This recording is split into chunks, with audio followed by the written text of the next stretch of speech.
আমরা ওর সাথে কথা বলতে এসেছি।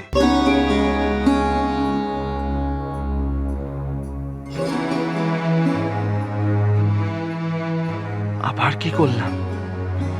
এ কি আমার পিছনে এইভাবেই লেগে থাকবে? আমাকে তো লোকের আবার মৌরির সঙ্গে দেখেওছে। কেউ এদের কাছে কি আবার বলে দেয়নি তো? আপনাদের যা বলার আমার সামনেই বলতে পারেন। নিখিল তো এখন আমাদের ঘরের ছেলের মতো। হ্যাঁ, আপনাদের যা বলার আপনারা এখানে প্রফুল্ল কাকার সামনেই বলুন। না, এমন কিছু কথা নয়। বলছিলাম যে প্রফুল্লর পা যখন সেরেই গেছে তখন তোমার আর এখানে থাকার দরকার নেই। তোমার শাস্তির মেয়াদ শেষ। হ্যাঁ, দেখা গেল তোমার সব শর্ত তুমি ঠিকই পূরণ করেছো। ও শুধু শর্ত পূরণই করেনি, কত কাজ করেছে। কি সুন্দর ব্যবহার। আমাদের সবাই তো এখন ওকে না দেখলে চোখে অন্ধকার দেখে। আপনি কি যে বলছেন না কাকা। নিজের বাড়িতে কাউকে দিনরাত দেখলে অল্প কয়দিনেই চেনা যায়। আমি আপনাদের বলছি, মানে ওর মতো সৎ চরিত্র ছেলে আমি একটিও দেখিনি। কিভাবে সহ্য করেছে, ওকে যেখানে সেখানে থাকতে হয়েছে, তারপর কত লোকের মুখ ঝামটা শুনতে হয়েছে,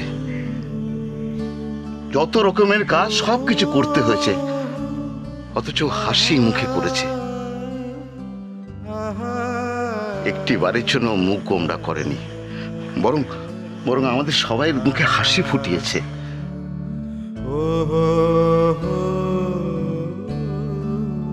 তাহলে প্রফুল্ল, হ্যাঁ, আজ তাহলে আসি। কি চলো, আমাদের কাজ তো শেষ এখানে। চলো চলো চলো, আসছি আসছি।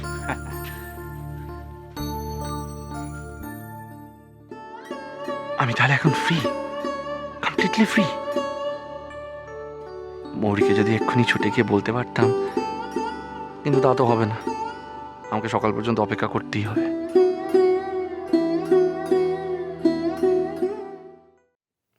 এই মৌরি, তুই বাস জার্নি করে খুব ক্লান্ত না? হ্যাঁ, এই বাস ধরার টেনশনে নিশ্চয়ই সারা রাত দু চোখের পাশে তুই এক করতে পারিস নি। কিরে? হ্যাঁ বাবা, ভোর 4টের সময় তো বাস ছিল, তাই আর সারা রাত ঘুমই হয়নি। কিন্তু কেন? আমি তো মাকে বলে গিয়েছিলাম যে আমি একটা দরকারি কাজে যাচ্ছি। দরকারি কাজে? এই দরকারি কাজে মানে দেখি নিখিল, হ্যাঁ কিরে? নিখিলই তো, তাই তো? ওরে ঠিক বলছি না? আমি আমি ঠিকই ধরেছি, নিখিলই। শোন, এখানে এসে একটু বস তো, তোর সঙ্গে কথা আছে। কি হলো, বস।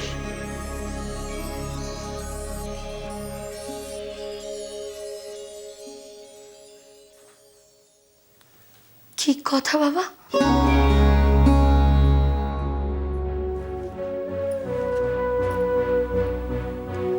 বাবা,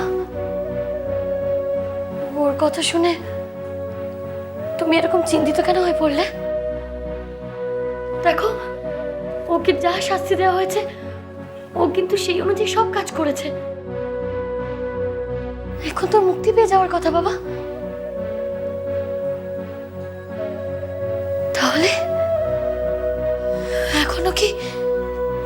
এখনো কি কিছু বাকি থেকে গেছে বাবা? ও বাবা,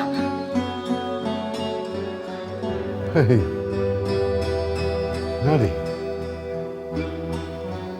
মৌরি, তুই এখনো নিখিলের জন্য এত ভাবিস? হ্যাঁ, ভাববো না? আমি ওর কথা ভাববো না?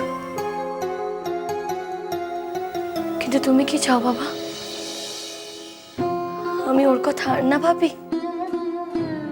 আমার চাওয়া না চাওয়ার উপর কোনো কিছু নির্ভর করে না রে মৌরি। হ্যাঁ, এই দেখ না, এত যে গন্ডগোল হলো, এত অশান্তি, আমাদের বাড়ি, নিখিলের বাড়ি, হ্যাঁ, এত কিছু ঘটে গেল, তারপরেও তুই নিখিলকে ভুলে যেতে পারলি না। কোথায় আর ভুলতে পারলাম বাবা? এখনো তুই নিখিলের উপর ভরসা করিস? পারি, ওর ওপর আমি ভরসা করতে পারি বাবা। তুমি তো জানো আমার মনের কথাটা। জানি মা, জানি তুই নিখিলকে ভালোবাসিস, কিন্তু নিখিল যে ও আমাকে ভালোবাসে বাবা। ওর মনে আমাকে নিয়ে আর এখন কোনো সংশয় নেই। সংশয় কেন বলছি? অভিমান, ও তো অভিমান করেছিল। আমরা দুজনের থেকে আলাদা যখন ছিলাম, তখন অনেক ভুল বোঝাবুঝি হয়েছে, কিন্তু এখন সবকিছু মিটমাট হয়ে গেছে বাবা। আমরা আবার নতুন করে সবকিছু শুরু করতে চাই। তুমি আমাদের আশীর্বাদ করবে তো? কিন্তু নিখিলের বাড়ি থেকে তো তোকে মেনে নেবে না মৌরি। হ্যাঁ রে, বিশেষ করে নিখিলের মা। তারপরেও তুই আবার এই অশান্তিতে নিজেকে জড়াবি? হ্যাঁ, আর তোর মা, তোর মার মনেও তো এখন নিখিলের জন্য কোনো নরম জায়গা নেই। তুমি অত দুশ্চিন্তা করো না বাবা, অত চিন্তা করো না। দেখবে সব কিছু ধীরে ধীরে ঠিক হয়ে যাবে।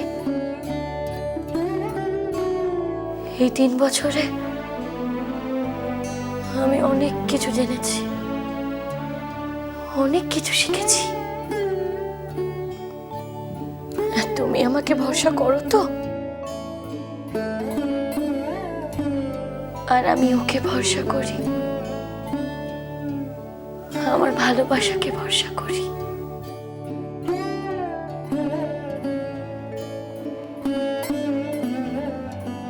কিন্তু তোর মা,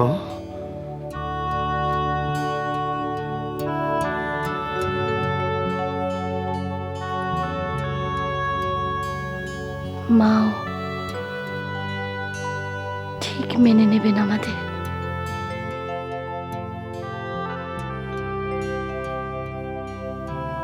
কিন্তু তার আগে তুমি তো আমাদের আশীর্বাদ করো। মৌরি।